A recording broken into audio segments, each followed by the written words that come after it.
Ladies and gentlemen, this is the main event. Are you ready? Let's get ready to ramp up your sales. And now the man you've been waiting for. He is the real thriller in Manila. The undisputed, undefeated, reigning, defending, pound for pound, heavyweight John, the sales machine, Rankins.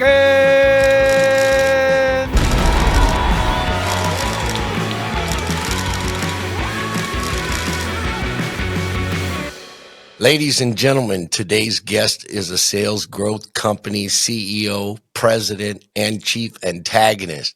His passion for problem solving reaches well beyond the sales and business world. He is celebrated author of Not Taught, What It Takes to Be Successful in the 21st Century That Nobody's Teaching You, and Gap Selling, Getting the Customer to Yes, How Problem-Centric Selling Increases Sales by Changing Everything You Know About Relationships, Overcoming Objections, Closing, and Price. Gap Selling has been voted among the sales community as one of the best sales books of all time. Please welcome Keenan. What's up, peeps? Thanks for having me, bro. Hey, man, it's a pleasure and it's an honor. So tell me, how'd you cut your teeth in sales? You know, I get this question a lot. And I think like most people, we're all born with some set of skill sets or talents or whatever, and they lend themselves to different things, right? I just happen to be born with the ability to influence and read and understand people, and with when I want something, hustle. So I cut my teeth in sales as a kid, whether it was, convincing the other kids to pool their money and start a lemonade stand, or whether it was selling raffle tickets for my local school fundraiser and selling more than anybody else, or, whatever it is. It's my whole life was trying to convince people to do what I wanted them to do. Similar to, if you're familiar with Tom Sawyer, this book Tom Sawyer starts? That's right. Do you know how the book starts? I don't recall, but I know he influenced Huck Finn to go fishing and to paint a fence. Okay, so in the very beginning of the book, when you read Tom Sawyer, it opens with him painting a fence. He's got to paint a fence for his aunt or something. And his friends come up and like, let's go to the river or something. We're going to fish. Let's do this. He's like, no, I'm going to stay here and paint the fence. Like, oh, that sucks. You got to sit paint the fence. No, I'm having a blast. I want to paint the fence. And then before he knows it, all of his friends didn't go fishing, and they're painting the fence, and he's sitting on the side watching them. Yeah, and he's right. So I was sort of that guy. I was that guy. Right on. I love it. See, I used to tell that story to my sales teams about how to recruit, train, and retain and build a sales team, especially with how Tom Sawyer so eloquently did it with enrolling others to want to paint the fence. And he got to go fishing with Huckleberry Finn. It's a great story. So that's really, that's how I cut my teeth. I was selling, because selling to me is influencing. Selling is not selling, it's influencing.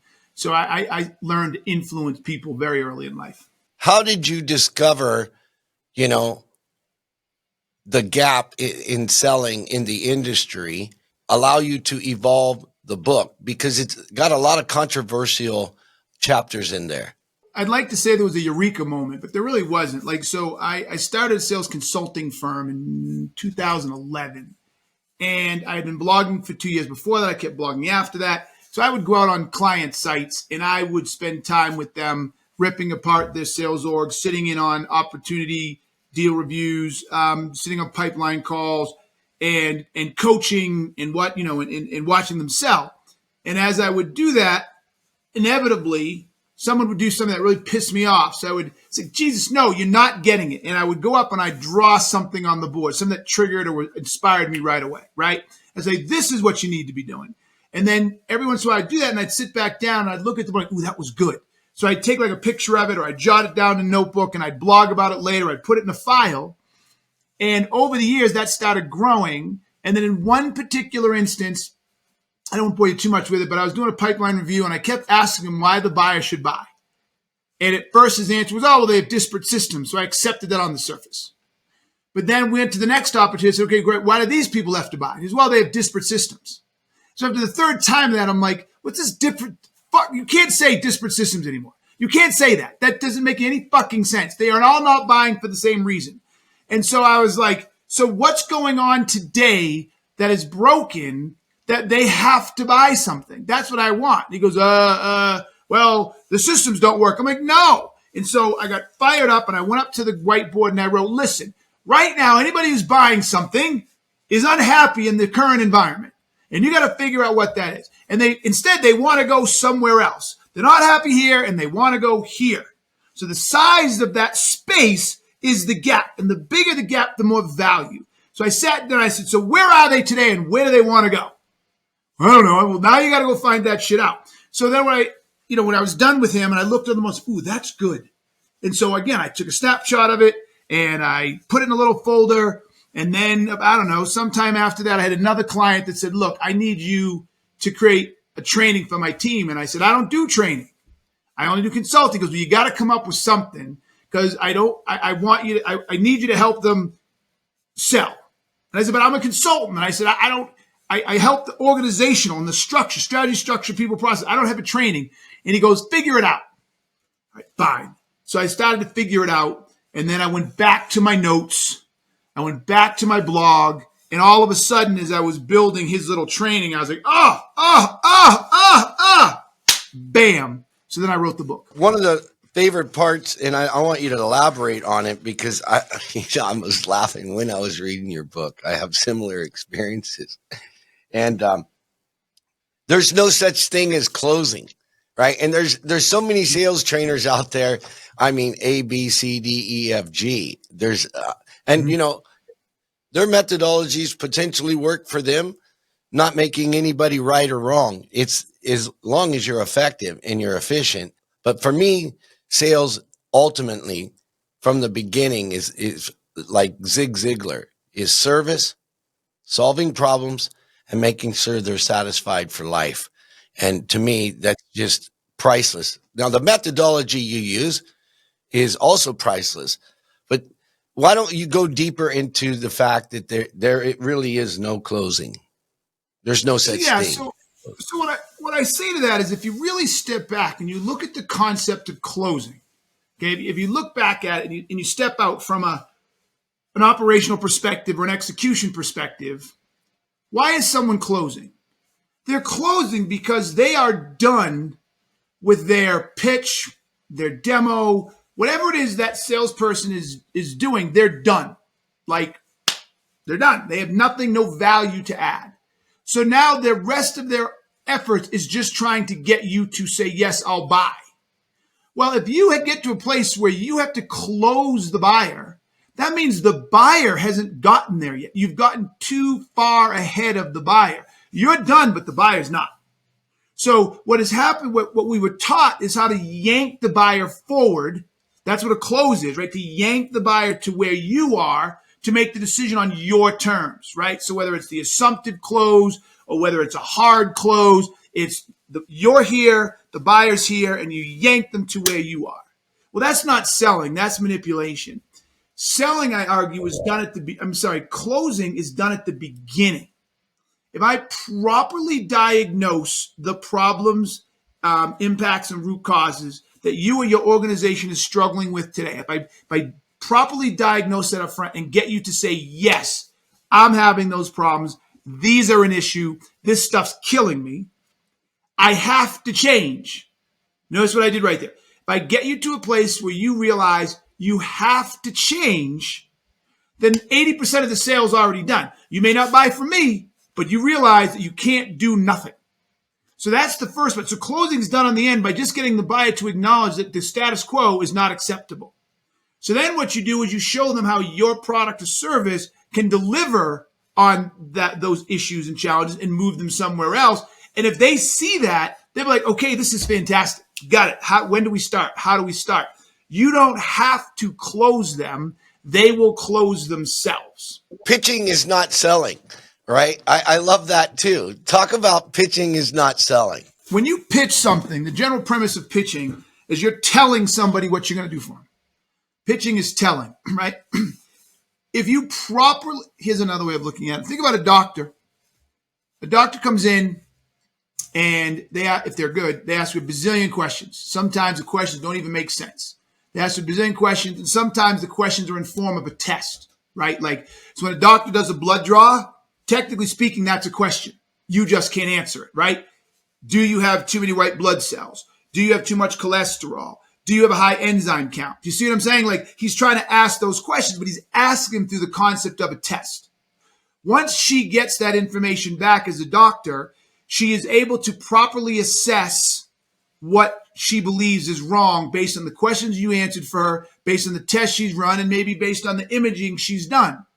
From that, she has a very clear picture, like I just said a minute ago, of what's wrong. So she doesn't have to pitch anymore. She basically makes a recommendation based on the results of the answers to the questions, the blood, and the MRI, or whatever it is. This is what's wrong. This is why it's happening. Here's my recommendation. Does that make sense? Pitching is telling somebody about your product, your service, and what you're going to do for them outside of the context of understanding the problem. So it's basically chucking a bunch of shit against the wall and hoping it sticks. That's not selling. That's bullshit. Telling is not selling. I say that to my team all the time. Telling is not selling. Like, I love opening with the close. You know, how would you like this, and this? But ultimately, you know, there's different content. You don't open with the close unless you understand the problem and the pain of the individual. And then opening with the close is very effective because that way you can close the gap from where they're at in a state of pain to where they're going. And a lot of salespeople don't do it. And, you know, just like with the doctor's analogy, it's malpractice. You're literally malpracticing in sales. It's sales malpractice. So what do you think is the number one thing that separates great salespeople from average? An inherent soft skill perspective, I would say there's two things that great salespeople have that average don't. One is an extremely high business acumen or critical thinking skills. I'll let you decide which one.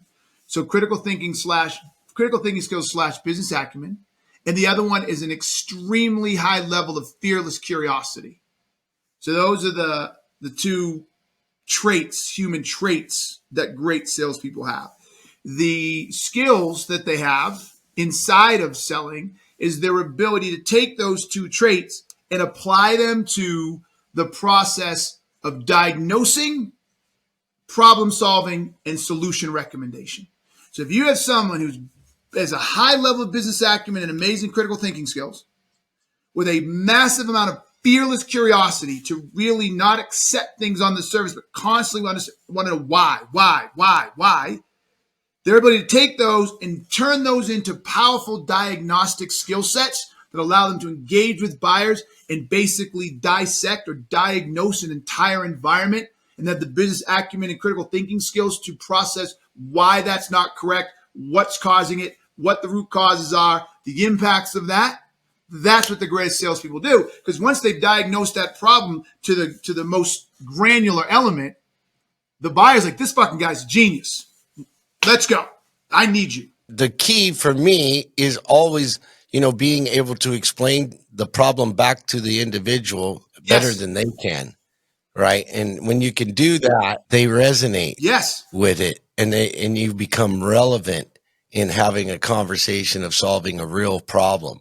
Otherwise, you know, you're just pitching, right? You got commission breath, you stink. You become credible. More of an advisor. So I'm a big fan of Chet Holmes. Chet Holmes passed away. He wrote The Ultimate Sales Machine.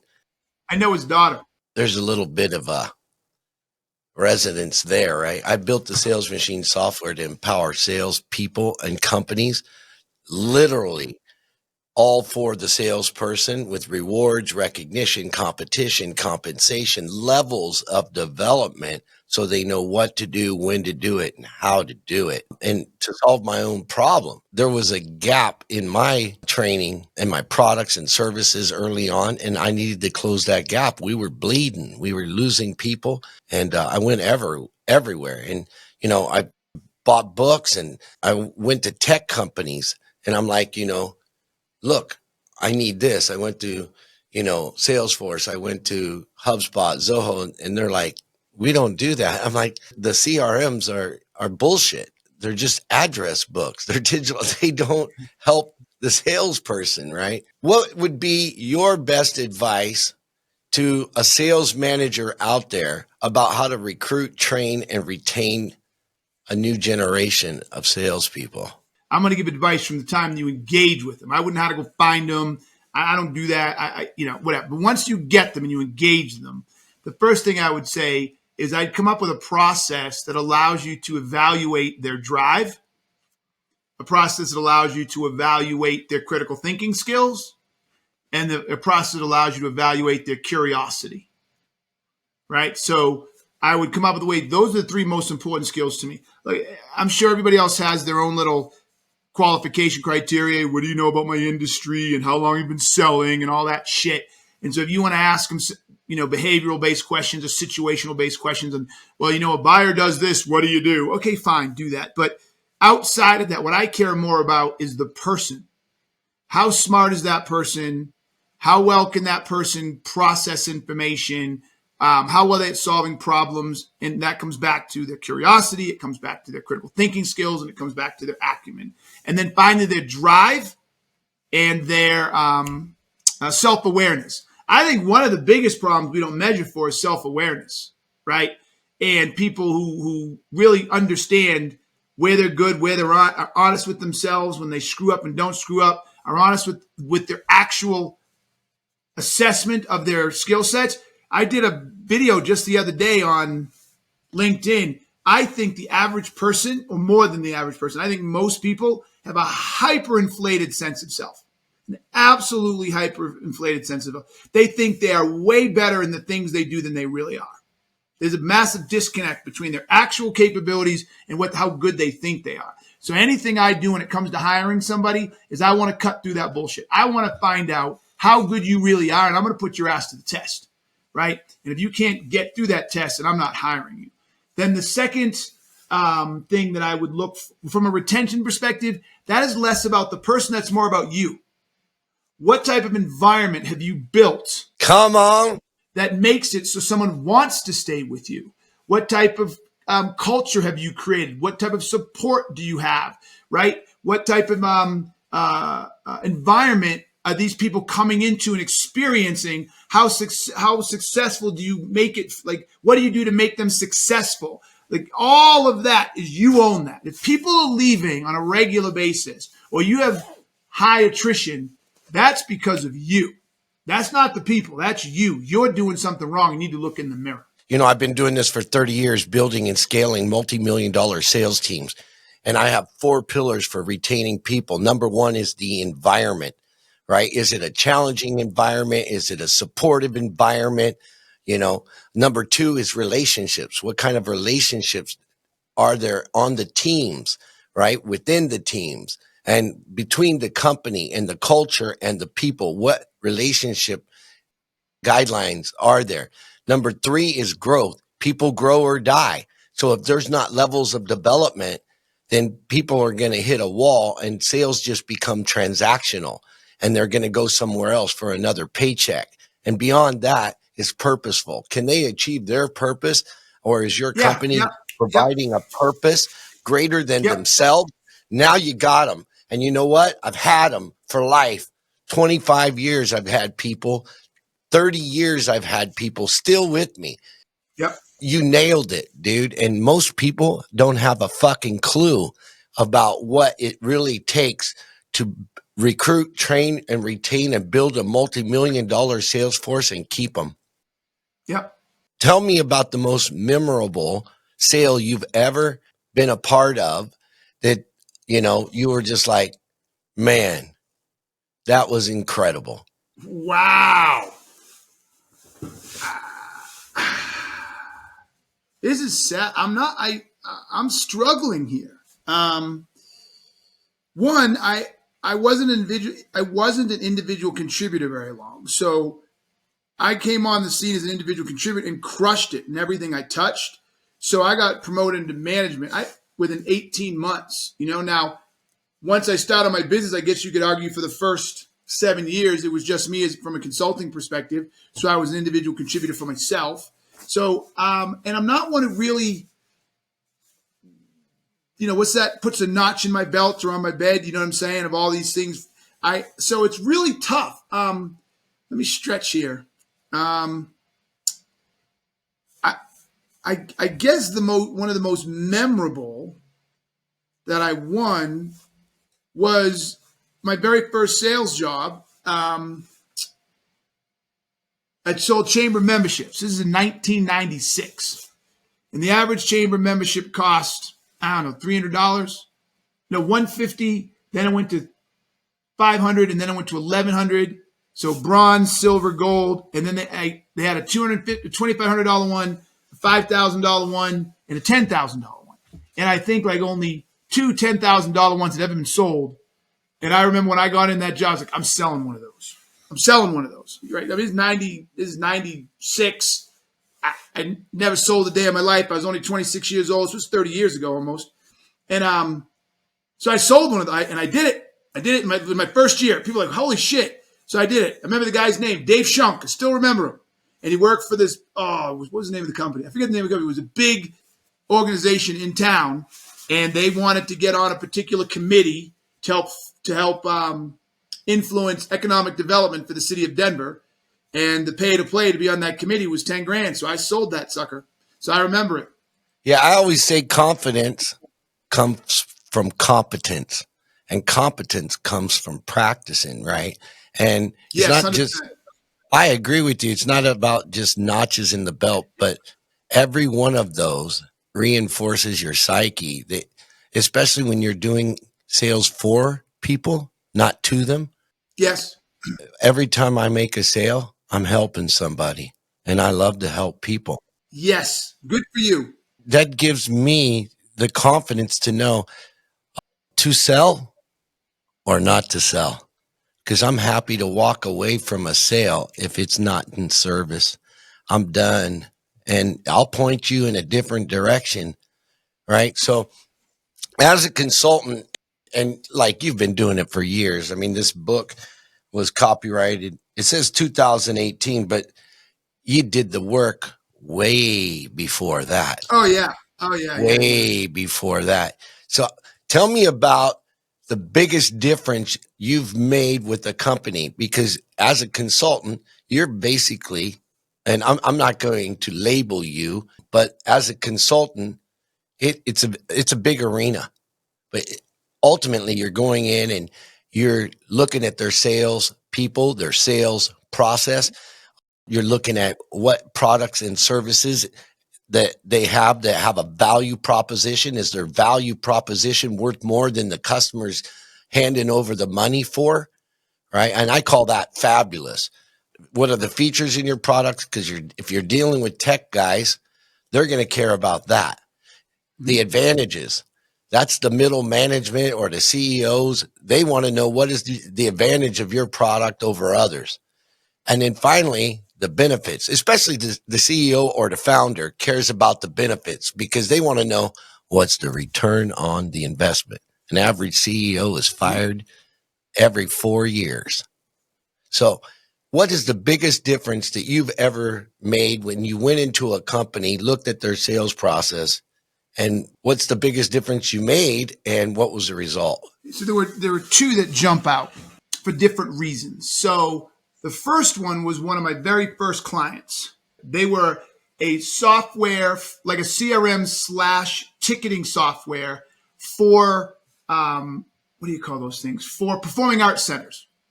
So performing arts centers, 99% are nonprofit.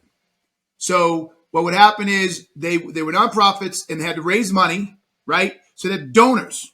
right? That have donors that they want to raise money from on a regular basis. So they had a CRM to manage all those people. But you could also sell tickets through this thing. But then it allowed the combination of the two. So that if you sold the ticket to you, you'd go into my CRM and now I could market you in the future. So I would know how many times you've come. I would know how many tickets you bought, all this type of shit, right? So, and then it also helped them manage capital fundraising. So if they wanted to, do something new, they wanted to redo the theater or need to raise money, they could use, again, they have all their donors and they had different fields for the donors, blah, blah, blah. So anyways, the biggest thing I did for them, besides helping them double in revenue, was we had their sales operations and their sales operations engine so finely tuned that when someone came to buy them, the CEO who I work with very closely, he literally called me up and he said, I owe you. This deal would not have gone through without you. I'm like, I didn't participate in the deal. He goes, you don't understand. Our sales was so buttoned down that every time they asked us a question about where is sales, what's the pipeline, what's this, what's that, how's this, how's that, I had an answer within 10 minutes. And so they had all the confidence in the world in our sales engine because of all the work we had done, and that sale went through. Now, the beauty in that sale, which is you can't plan. Now, watch this. There's a winner and a loser in everything, sometimes not conscious. They sold. He made great money, kept a small piece, but made great money. But ready for this? They sold in, I believe, August or September of 2019. I pause for effect. September or October of 2019. Who was their customer? I just told you. Who was their customer? Performing arts centers, right? Yes. And they were in New York City. Yep, keep going.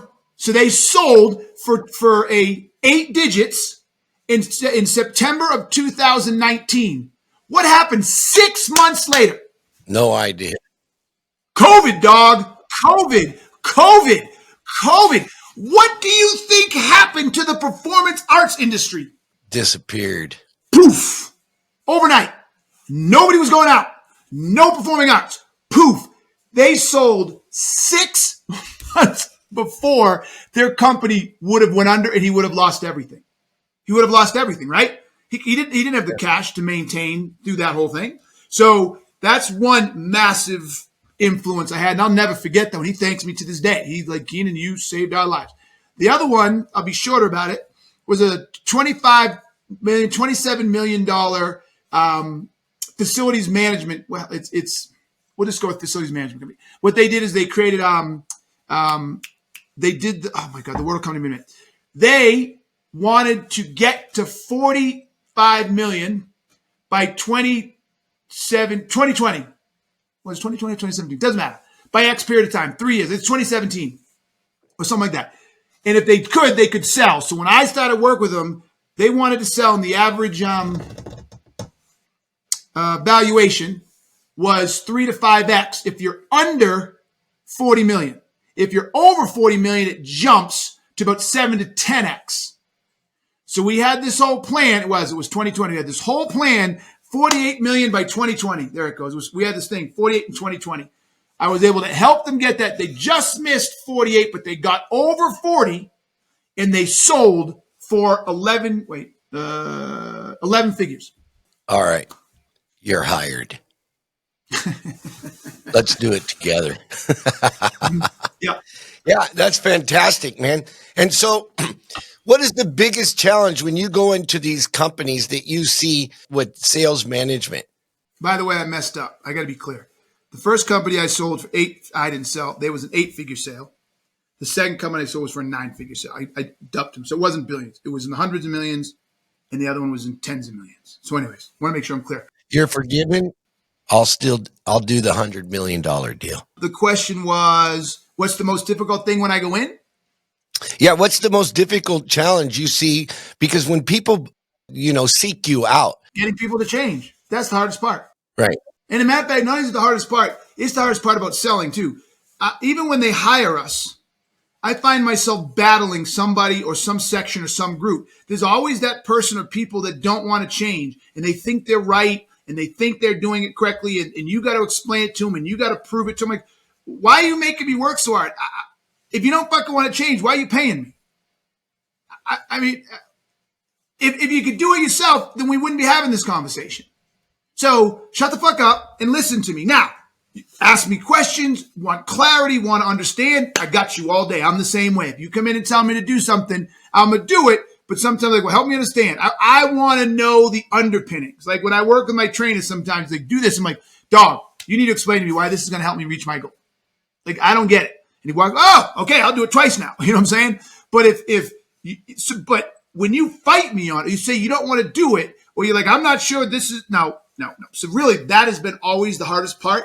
The people that don't want to change or think they know better. I'm like, then why am I here? What have you seen between marketing and sales? Because there's a lot of pointing fingers, right? With my own experiences running a company, and I've ran a company for 30 years, becomes a blame game. Marketing says, we got you all these leads. Sales says, your leads suck. And then marketing says, you cannot sell.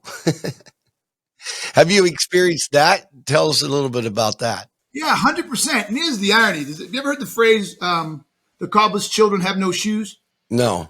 So basically the premise of that is the cobbler's so busy making and fixing everybody else's shoes, he's neglecting his own children, right? His own children's shoes, right? So here, I joke sometimes, we have the same thing going here at a sales growth company. We're spending so much time working on everybody else's businesses and training everybody else and consulting for everybody else, we lose track of our own shit, right? So we literally just had a meeting the other day, and I think it's tomorrow. We have another one tomorrow to solve it because we were starting to have that whole internal fight between marketing and sales ourselves. And so what I noticed is the reason we have this, and I see my other customers have it, is there's not a real clear definition of the overlap. They're two separate entities. And what we realize, and what I've always tried to do, is create concentric circles. So that, yes, marketing has its function and sales has its function, but there has to be an overlap. And I believe that overlap sits between the lead and the opportunity, right? So even though the salesperson has to take the opportunity forward, marketing has to be responsible for getting it into the lead. And then even though it's marketing's job to create the lead, it's sales' job to nurture the lead and turn it into an opportunity. So when you think about the whole thing, we create this concentric circle, and one side is the lead to the opportunity, the other side is the opportunity towards the lead, and both sides have to take equal accountability for that little middle section. So if you're giving us a bunch of leads and they're not turning into opportunities, why marketing? Tell me why these aren't turning into opportunities outside of the fact the salesperson sucks. But the other side is if you're not turning to opportunities,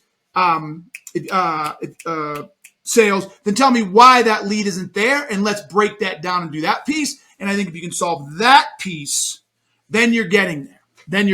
Absolutely. And we talked earlier about critical thinking and being hugely curious, right? So yes. I subscribe 100% in. Like I'll ask my salespeople, so what do you know about the company? What do you know about the market share of that industry? What do you know about how many people work at that company? What what have you checked out and researched all about that prospect? In your experience, and not just an opinion, how much time do you think salespeople should actually be, and you talk about it in the book, prospecting, not just marketers, but salespeople? I think that depends on your role. So if you have SDRs and you're getting a full complement of appointments set and you're making quota exceeding quota, then maybe not so much. If you're a full service AE and you got to do it all yourself, then probably 70, 80% of the time. So I think that the amount you prospect to me has less to do with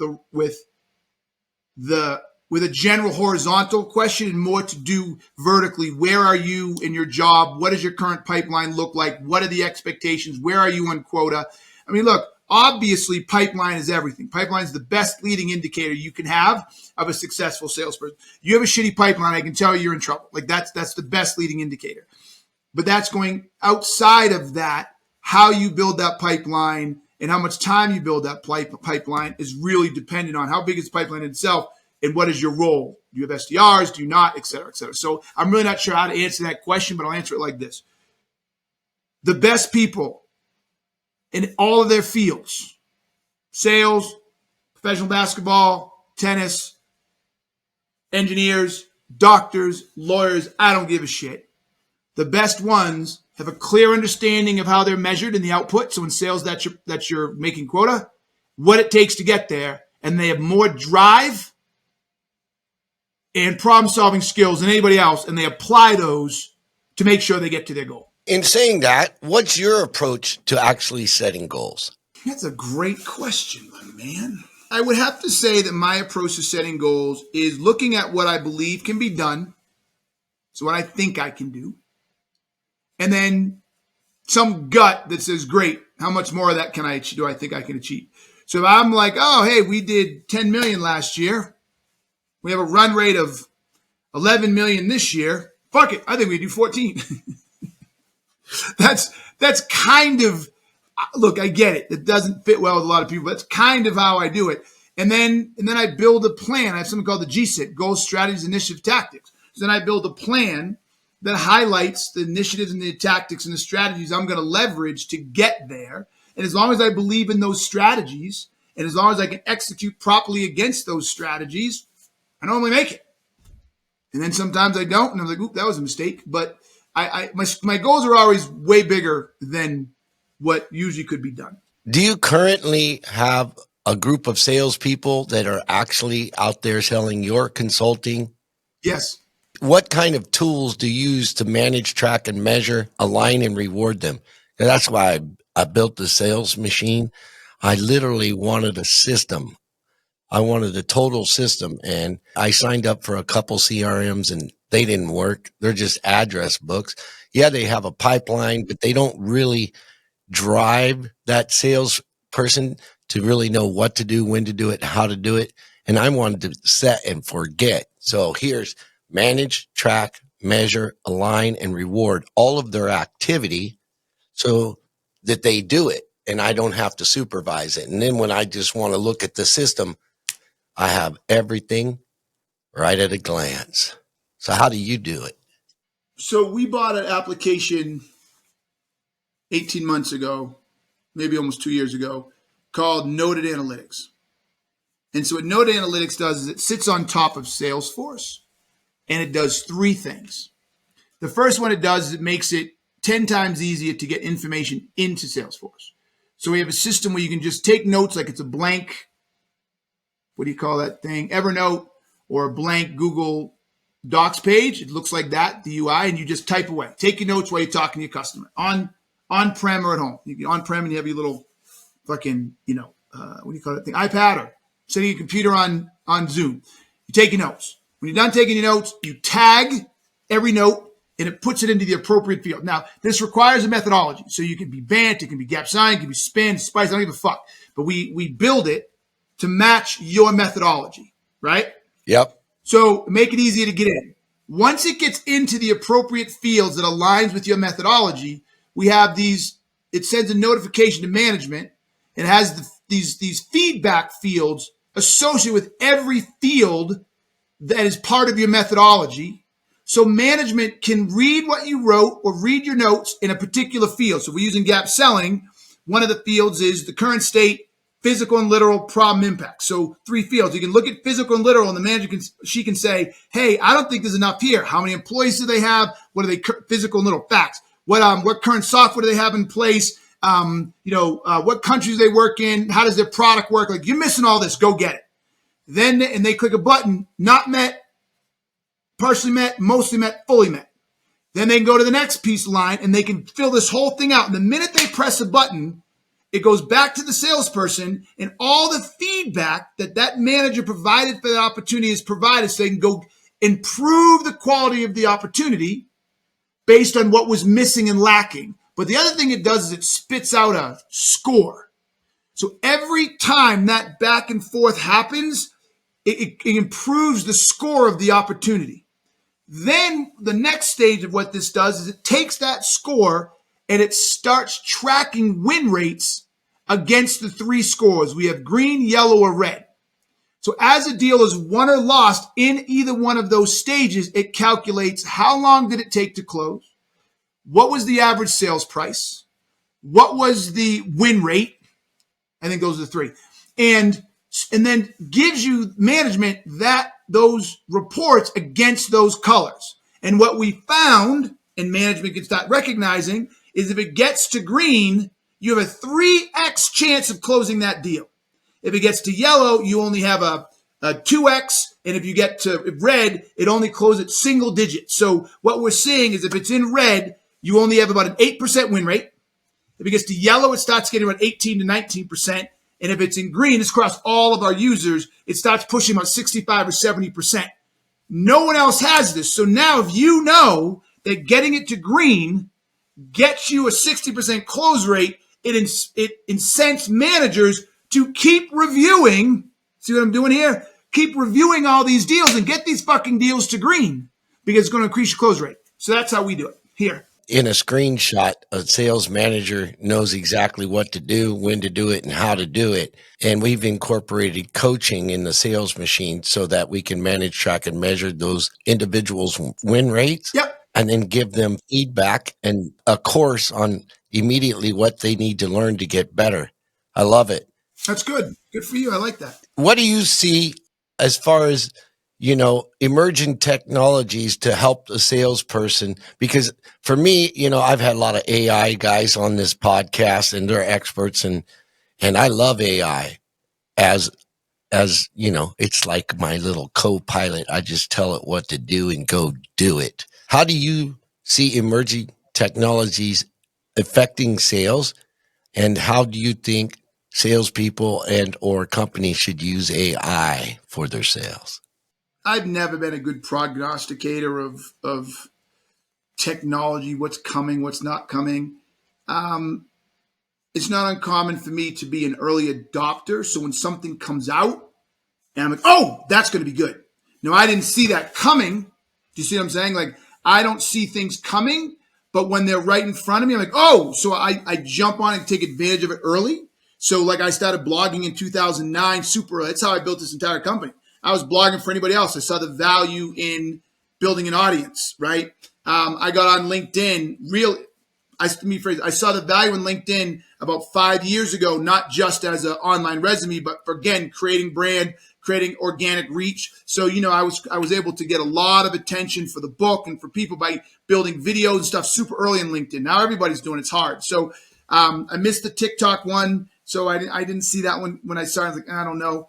So the long and short answer is I can't tell you what's coming. Once it gets here and it's early, I can tell you if I think it's going to be successful or not. And AI one is, I don't like AI right now. Don't like it at all, right? I think there are some good uses for it. One of them is managing data in a very finite data set environment to find trends. So we're going to look to add AI to node analytics. So I told you right now with this whole reporting structure, I like the idea of using AI to go through that and say, hey, there's a trend we're seeing. Hey, this is something we're recognizing. Here, for example, hey, even though green closes at 60%, we found that when the gap field is only at partially met, that actually drops to 50%. And when it's fully met, it drives to 80%. Thus, the average is 60 roughly. So if you can fix that piece, you could get that green from 60 to 80 if you do that piece. I like AI for that. Yeah. Right. I like AI for crunching numbers and finding trends. I can't stand it for creating content.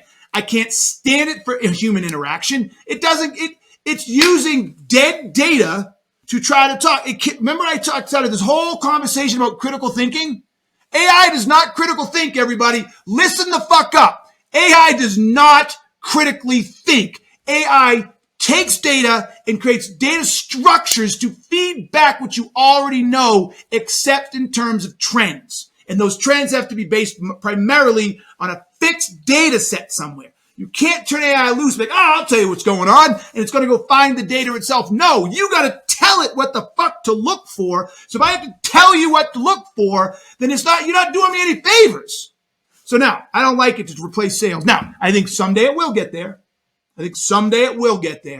And when it does, that's a different story.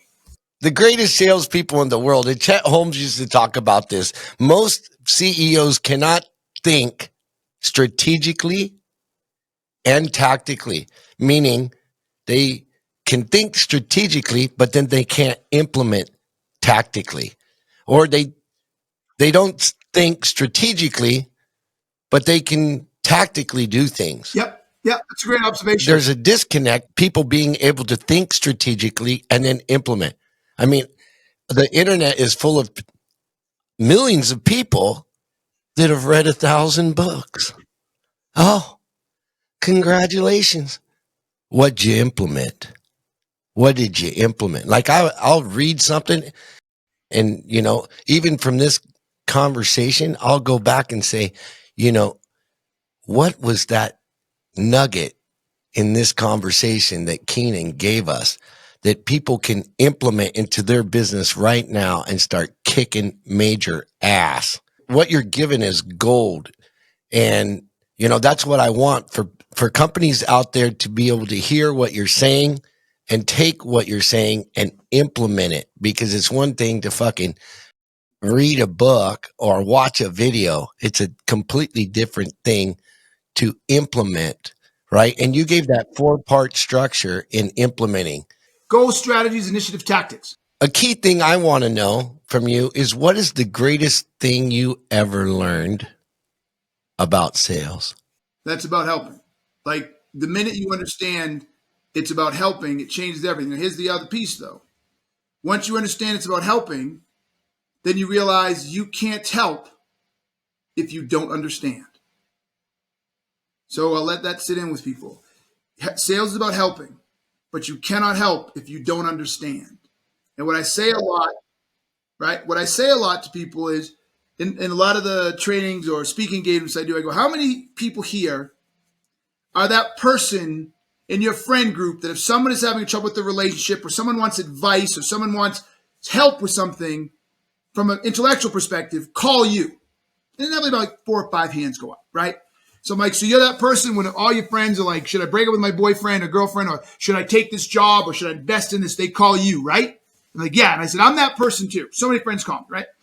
And I said, so when somebody calls you for advice, says, what do you think I should do? What's the very first thing that comes out of your mouth? Right. How many of you are the person your friends go to for advice? You're the go-to person who wants advice. Should I stay with my boyfriend or girlfriend? Should I invest? Should I buy a new car? Should I quit my job? Whatever. And I said, so if you're that person, when that friend comes to you and asks you for a piece of advice, they say, should I keep this job? I can't stand it. What should I do? And they ask you, what's the first thing that comes out of your mouth? And most of them say, because it's what I say, I don't know. Tell me what's going on. Because if you're truly there to help and you ask me, hey, Keenan, should I invest in this or should I quit my job? I don't know, because I don't understand what's going on right now. So I am not going to give you any advice until I understand. Well, that's what selling is. If you look at your job as giving advice, and your advice is you should buy my book, or you should buy my product, you should buy my car, whatever. If the advice is buy my thing, then you had better understand what's going on so that when you give that advice, it is perceived as sound and beneficial. And if it is not or cannot be, you don't make it, and you say to them, hey, look, I'd love to help you out, but I'm not your guy. I can't help. Brilliant. So how do people work with you? How do people contact you so that you can take their business to 100 million? You can just go to salesgrowthcompany.com, or you can hit me up on LinkedIn, just Keenan on LinkedIn. And then if you just put Gap Selling or ASG, a sales growth company, into Google, you can't miss me or us. This has been a great time. Thank you, dog. That's a wrap, folks. Thanks for joining me today. And if you got value from this episode, do me a favor, like, subscribe, and refer a friend. And if you want even more value, go to thesalesmachine.com, click on resources, and there's tons of resources there to increase profits and drive performance in your business. Right on, come on.